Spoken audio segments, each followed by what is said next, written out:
guys, I was sitting here this morning sewing and I thought, I go for the same tools over and over again. And there are some that make my quilting journey so much easier.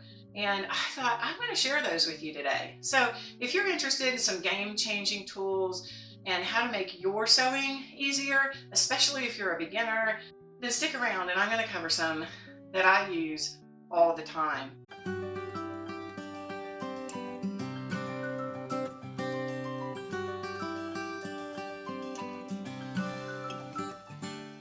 I've pulled 10 items. Everybody has their go-to items, but I'm going to pick out my 10 top game-changing tools. They're in no particular order. I'm just going to grab them. This first item you might even own. This is actually a shower handle. Quilters use this all the time, but it's a suction cup shower handle. You actually are supposed to use this to help you steady yourself when you're getting in and out of the shower or the tub. These have amazing grip. You pop these off. I mean, even after you've popped this off, you still have to break your seal down here.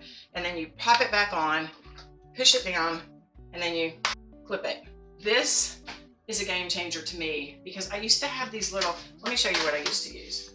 I used to use these, and there's really nothing wrong with these. You just wet them, push them on as tight as you can. You just push them down and then you screw this top down. However, they fall off all the time. It was so annoying because I had two of them on this big ruler, one and one of these would fall off all the time. I'd say once a week. It became so annoying. That's when I searched and I found my shower grip.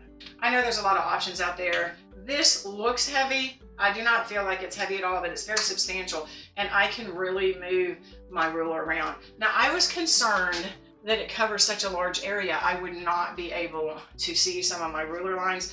It does cross a 45-degree ruler line, if you can see that right there.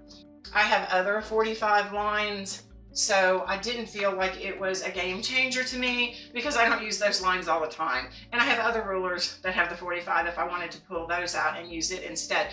Or I always have the option, you saw how quick it was, I can just pop this off and use it if I want to do that. However, the way that I use it most of the time is just a straight edge to cut my fabric, so this is a game changer to me. Number two, do y'all know what this is? I didn't know for years, and it is so fantastic.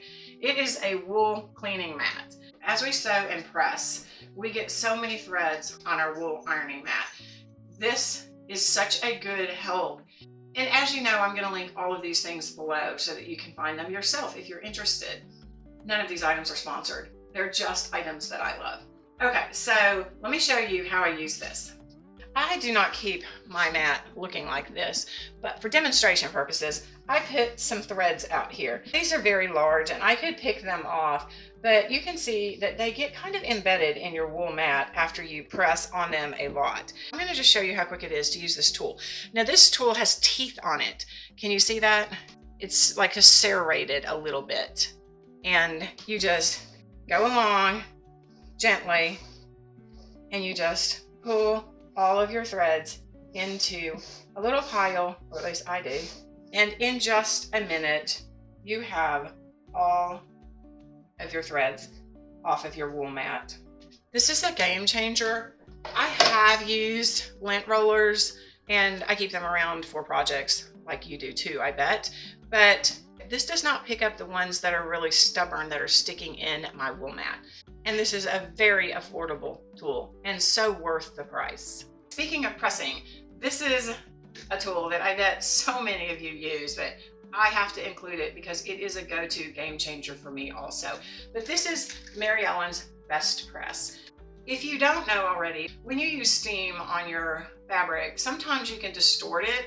And so you have to be careful about when you are using steam, and you don't want to use it in certain circumstances. But you can start your fabric with Mary Ellen's Best Press, and it makes it so crisp, and it's just beautiful to see. It makes all of your lines like perfection when you use this, and it does not distort because it is not hot steam. So this is definitely a game changer.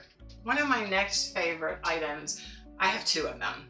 So here is one, and here is 2. The same thing, but one is larger and one is smaller. The larger one is 12 inches and the smaller one is 8 inches. You might already have these, but these are the quick 1/4 inch rulers, and it's very simple to use. I'll demonstrate it. I have some squares here. These are 3-inch squares, and they're just scraps for me, but I'm going to demonstrate to you how to use this. I'm going to get my pen. You can use any marking tool that you want. If I'm going to draw a line and then I'm going to need to sew a 1/4 inch on either side, then this is how I'm going to do it.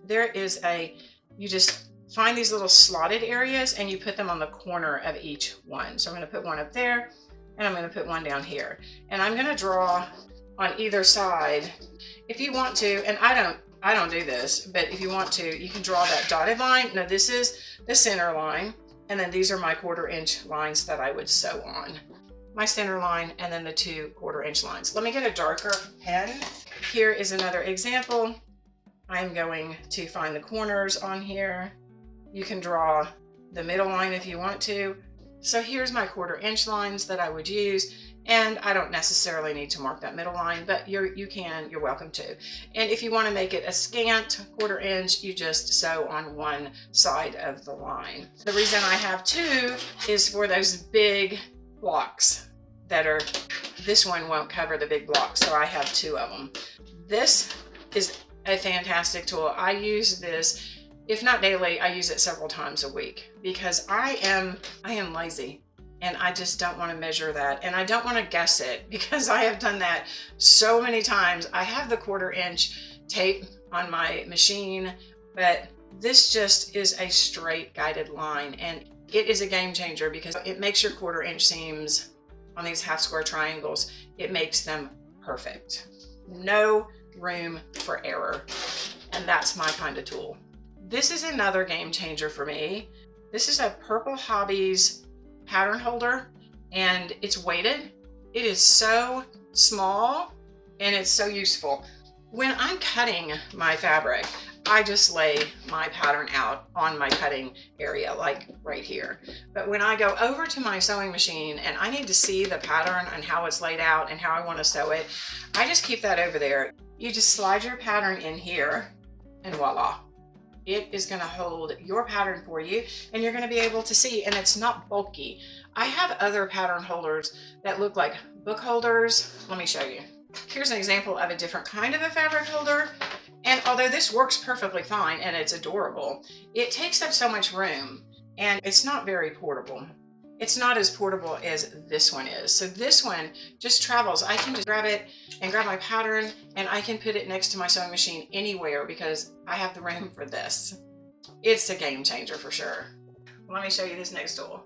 This is so fantastic. If you don't have one of these, you need one. You might not know you need one, but you do.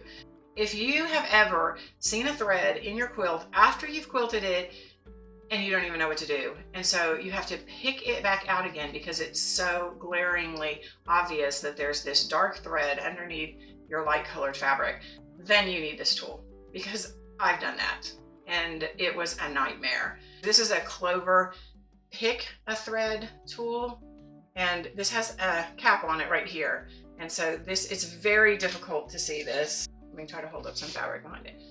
This tool has a little hook on the end. Let me see if I can feel the hook. Do you see how it's hooked on that fabric? Now if I turn it the other way, it's just smooth. So you want to make sure you can see the hook. It's just very tiny, so you can hook it again. What you want to do is slide it in between your seams, turn it a little bit, get the hook on the bottom, grab the thread that you want, and then pull it back out your seam. I'm going to demonstrate that right now.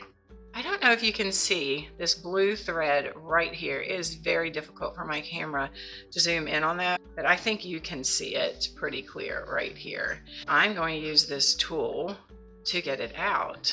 So I'm going to find the seam, which is right here where these two come together. Now it has a little hook on the end, so you have to be very, very careful. I know you probably can't see it, but the hook is on this side right now. I'm going to slide it in sideways right at the seam, and I am going to just hook onto that blue thread.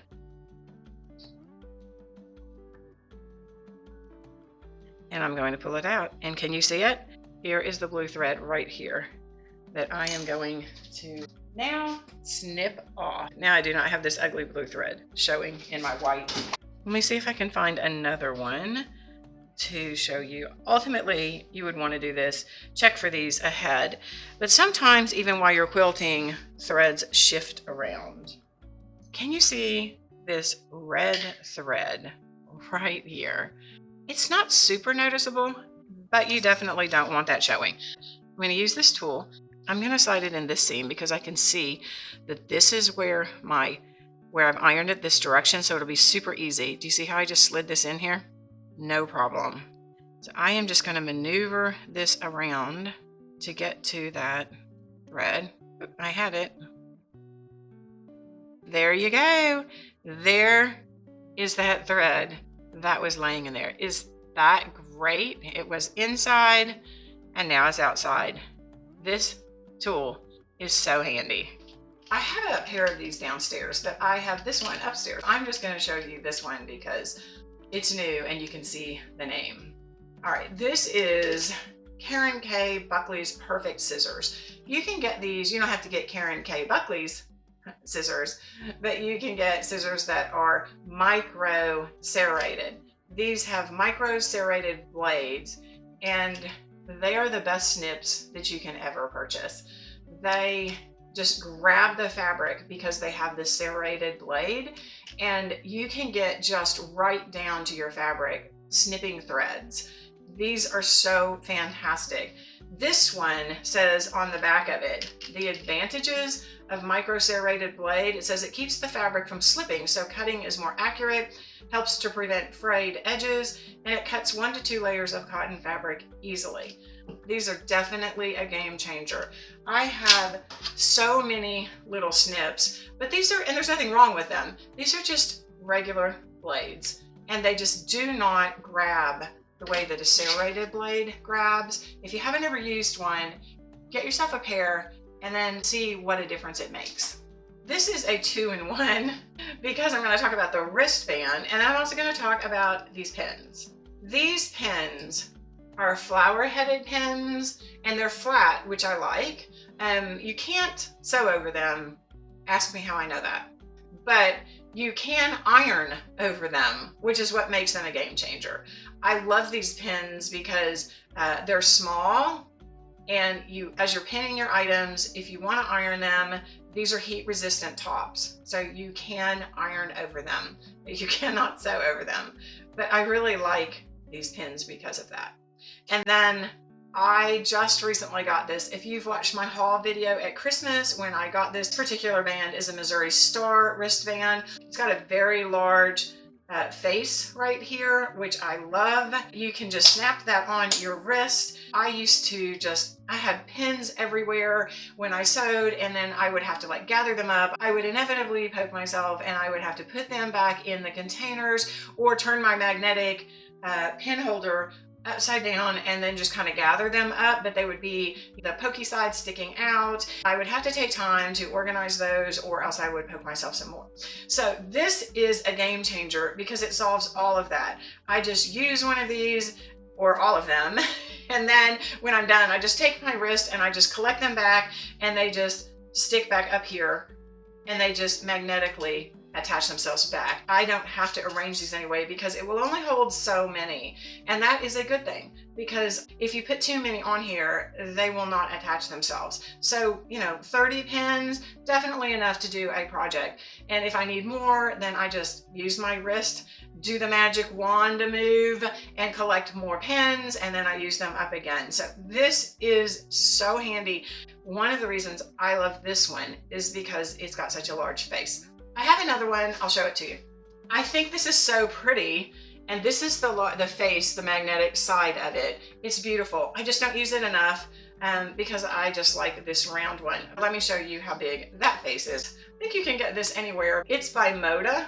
It's got a pretty big face too. I don't know why I prefer the other one, maybe just because it's round, but this one works just as good. I just transferred some of these over and you can see, there you go. Either way, any wristband is a game changer to me. And here's another item. I just recently got this and I love it so much. This is a magnetic ruler handle by Purple Hobbies. The same company that made that little pattern holder that I showed you. This is an acrylic handle that attaches itself to any ruler by these little magnetic discs. And they have a sticky side. The one that's attached to the ruler is the sticky side. And then they have this magnetic side that you can just attach this to. Do you see the two magnets?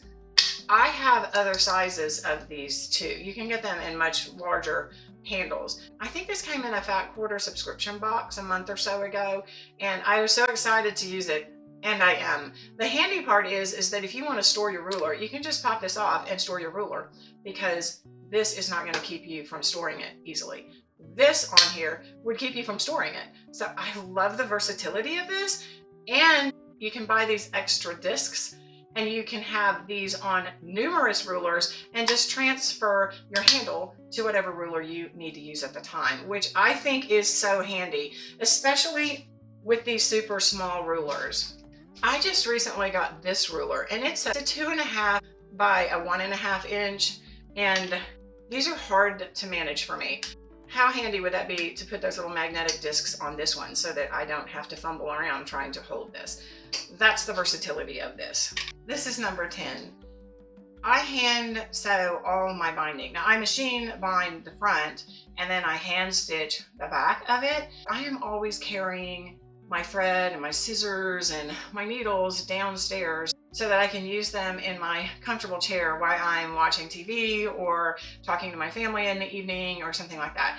I cannot tell you how many needles I have lost doing that. I found the handiest gadget that I absolutely love. It's by Clover, and this top and this bottom fit on my Aurifil thread.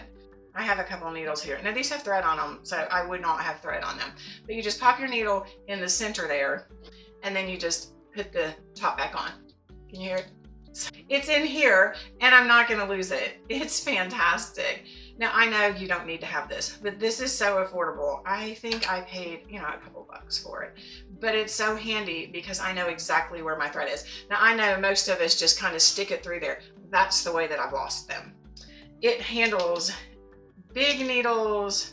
Here's a much bigger embroidery needle. You just pop the top on it, slide your needle in there, and then just pop that bottom on. So there you go. So handy. Great to travel with also. If you're going to go on a road trip and you want to do some hand stitching while you're doing that, or you're going to do some hand stitching while you're away on holiday, then you can just carry your needles inside here. And then when you want to use them, just pop the top off and slide your needle out. This is such a fantastic idea. And these don't fit on every single spool, but I mostly use Aurifil, and that's what they're made for. There you have it. I really hope that you've enjoyed watching this video. These are items that I use and love, and I'm glad that I got to share them with you today. If you found a new favorite item today, hit that like and subscribe button. I've got more tips and hacks and tricks coming up all the time. If you have a weird tool or a favorite tool that you want to share in the comments below, let me know. I read every comment and I try to answer every comment. Thanks for watching, and I'll see you in the next video. God bless.